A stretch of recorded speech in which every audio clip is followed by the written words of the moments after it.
बच्चों, आज हम एक और इम्पोर्टेंट क्वेश्चन को डिस्कस करेंगे और ये हमारा जो चैप्टर है द नेकलेस उससे लिया गया है और एग्ज़ाम पॉइंट ऑफ व्यू से काफ़ी इम्पोर्टेंट है। अगर हम इस क्वेश्चन के कंटेंट की बात करें तो इस चैप्टर से रिलेटेड चाहे कोई भी क्वेश्चन आए, उस क्वेश्चन के आंसर में आप इस कंटेंट को यूज़ कर सकते हैं। और ये क्वेश्चन काफ़ी इम्पोर्टेंट है, चैप्टर भी इम्पोर्टेंट है क्योंकि हर साल इस चैप्टर से रिलेटेड कोई ना कोई क्वेश्चन एग्ज़ाम में आता ही आता है। तो चलिए देखते हैं क्वेश्चन क्या है। क्वेश्चन है, if you ask for too much you risk losing everything. यानी एक स्टेटमेंट दी गई है। स्टेटमेंट क्या है कि अगर आप ज़्यादा से ज़्यादा लेने की इच्छा रखते हो तो आपके पास जो है उसको भी आपका खोने का डर होता है। In the necklace, how did Matilda Loyal's desire for more lead to the downfall? यानी जो हमारा चैप्टर नेकलेस है उसमें जो सेंट्रल कैरेक्टर है मैटिल्डा लॉयल, उसकी जो डिजायर थी ज़्यादा से ज़्यादा पाने की, वही उसके डाउनफॉल का कारण बन गया। ऐसा कैसे हुआ ये हमें बताना, यानी इस स्टेटमेंट से रिलेटेड हमें अपने व्यूज़ देने हैं। और इसी में आगे पूछा गया है कि reflect on how being contented with what we have can impact our happiness in life. अगर जो हमारे पास है हम उसमें संतुष्ट रहने की कोशिश करते हैं तो कैसे हमारी लाइफ में हैप्पीनेस आ सकती है, या हम अपनी लाइफ को खुशियों के साथ कैसे जी सकते हैं। तो इसमें आपको अपने व्यूज़ को रिफ्लेक्ट करना है।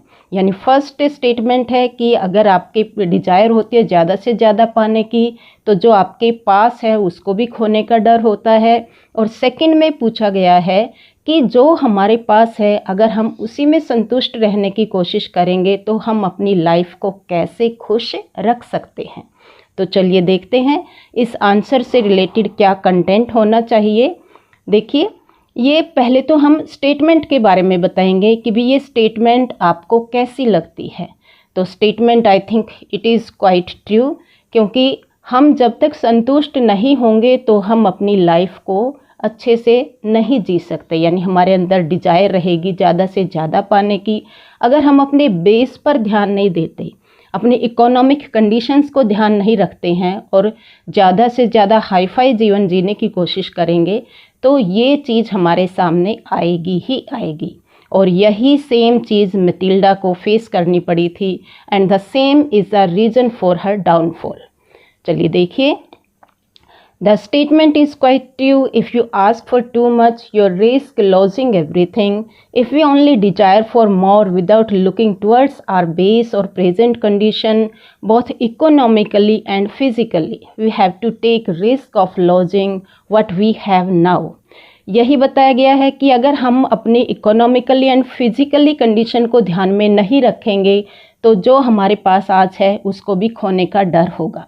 देखिए, इकोनॉमिकली यानी पैसे से संबंधित एंड फिजिकली मीन्स कि हमारे अंदर काम करने की जितनी एबिलिटी है उससे ज़्यादा अगर हम वर्कलोड उठाएंगे तो ज़रूर हमारे ऊपर कोई ना कोई उसका इफ़ेक्ट आएगा। और इन द सेम वे अगर हम अपनी इकोनॉमिक कंडीशन को ध्यान में नहीं रखेंगे और ज़्यादा से ज़्यादा पाने की कोशिश करेंगे तो भी हम अपनी लाइफ को हैप्पी नहीं बना सकते। और यही चीज़ मैटिल्डा के साथ हुई है जो हमारा चैप्टर है the necklace. She always desired to have a luxurious life although she knew very well about her economic conditions। यानी उसे बहुत ही अच्छे से पता था कि उसके जो हस्बैंड है एक क्लर्क हैं और उनकी सैलरी इतनी नहीं है, लेकिन फिर भी वो हमेशा एक लग्जरियस लाइफ के सपने देखती थी। जब वो अपने अपार्टमेंट को देखती है, उसकी दीवारों को देखती है तो उसे बुरा लगता है, अपने घर के फर्नीचर को देखकर उसे बुरा लगता है, अपने घर की डिशेस को देखकर उसे बुरा लगता है। यानी ये चीज़ें उसको लाइफ में हर जगह हॉन्ट करती हैं और वो सिर्फ अपने सपनों के जीवन में ज़िंदगी में जीती है। उसे लगता है कि मेरे पास एक लग्जरियस लाइफ होनी चाहिए क्योंकि मैं तो लग्जरियस लाइफ जीने के लिए ही बनाई गई हूँ। यही उसके डाउनफॉल का कारण बन गया।